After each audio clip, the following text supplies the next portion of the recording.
Right then, here we go. Now, here we have the saloon car from Ukraine.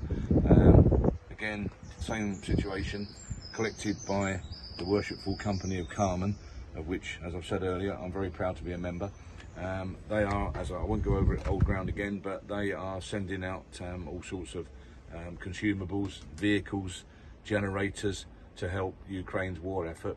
And on the return journey, they pick up cars, motorcycle combinations, whatever we feel that we may be able to sell over here, and send the funds back to the owners or the owners' families over there to assist them through this terrible time, because they are really up against it over there.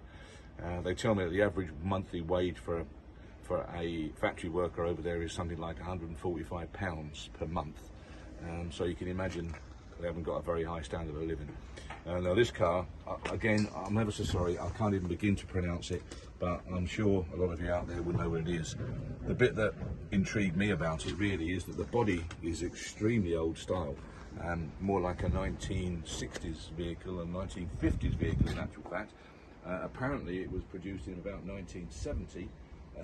The engine is very 1970. So we've got a 1950-60 style body with a 1970 style engine, from what I can see. Now the story goes, as I'm told, as I read it, that this car was presented by the Russian government to a Russian army officer for his services in, I believe, Afghanistan. But basically it was for his loyal service in the Russian army. It was presented to him as a gift. He's used it on a regular basis since, until now, or fairly recently, but he's decided now to donate it to the Ukraine cause, the appeal. So hence we've got the vehicle. It can all be verified. I'm sure that the gentleman that we're talking about can be spoken with or contacted in some way, shape or form through the Ukraine appeal. We've got a flag to go with it that's signed by the soldiers, the Ukrainian soldiers over here now training with the British soldiers at an undisclosed location in this country, obviously. So the basis of it is it's all Nova registered. It came in together with the motorcycles and sidecars. It went through customs. It's got the Nova and such like. It's all official. It can be registered in this country through the normal channels and such like. It started and drove beautifully around the yard where I picked these vehicles up from, and drove onto the wagon, no trouble. The engine sounded ever so sweet.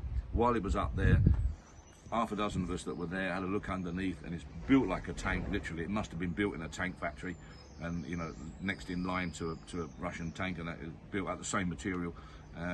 Ever so strong vehicle. Wants a big paint job, as you can see, cosmetics, but the rest of it seems extremely good. So I'm very pleased with it, quite impressed with it.